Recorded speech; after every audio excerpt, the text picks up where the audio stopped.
তোর মনটা কেমন যেন খারাপ খারাপ লাগছে। কি হয়েছে, গার্লফ্রেন্ড চলে গেছে? আরে দূর, তোর মতো ছেলেকে আবার কোন মেয়ে পছন্দ করবে? গজব বেইজ্জতি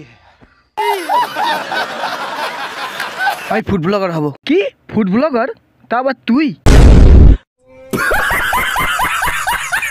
খেয়ে দেখ কাজ নেই, তোর মতো ছেলেকে ফুড ব্লগার বলে একদম মানাবে না। ও ভাই क्या बात करता है यार? কিভাবে যে বোঝাই, আমি একদিন দেশি পোলার মতো ফুড ব্লগার হব আর সালা সবাইকে দেখিয়ে দেবো।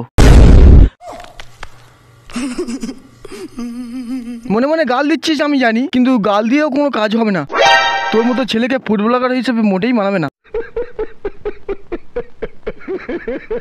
বিশ্বাস কর ভাই, তোর থোবড়াটা হয়তো সুন্দর, কিন্তু ফুড ব্লগার হলে কি হবে জানিস? প্রত্যেকটা জায়গায় তোকে ছাবড়ি বলে ডাকবে। সব क्या देखना पड़ रहा है? কেন বাবা বেকার বেকার ছাবড়ি হতে যাবি? ভালো কোনো কাজ কর, ফুড ব্লগার হতে যাস না বাবা। यार ये कितनी औसम है यार। আমাকে এক্ষুনি একটা ক্যামেরা কিনে দাও। মা তুমি ক্যামেরাটা নিয়ে করবেটা কি? আমি কতবার বলেছি আমি ব্লগার হব। क्या शेंडी लगा रही है मुझे? एक फूटी काउडी नहीं दूंगा तुझे। আমি চারদিক মই ঘুরে বেড়াতে চাই, খাবার দাবার খেয়ে সেসব খাবারের রিভিউ দিতে চাই। আজ একটা ভালো ক্যামেরা থাকলে। আচ্ছা ঠিক আছে। আমি এতদিন কত বড় সেলিব্রিটি হয়ে যেতাম তুমি জানো? তুমি জানোই না এই দেশে ফুড ব্লগারদের কত সম্মান।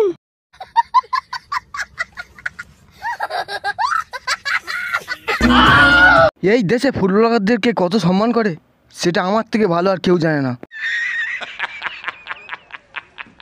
আরে বাবা আমি তো তোমাকে সেটাই বলতে চাইছি, ফুড ব্লগারদেরকে এতটাই সম্মান করে তুমি ধারণাই করতে পারবে না। তোমার মেয়ে একদিন এত বড় ইউটিউবার হয়ে দেখাবে। যদি ফুড ব্লগার হতেই চাস তাহলে আমার বাড়ি থেকে এক্ষুনি বেরিয়ে যাবি।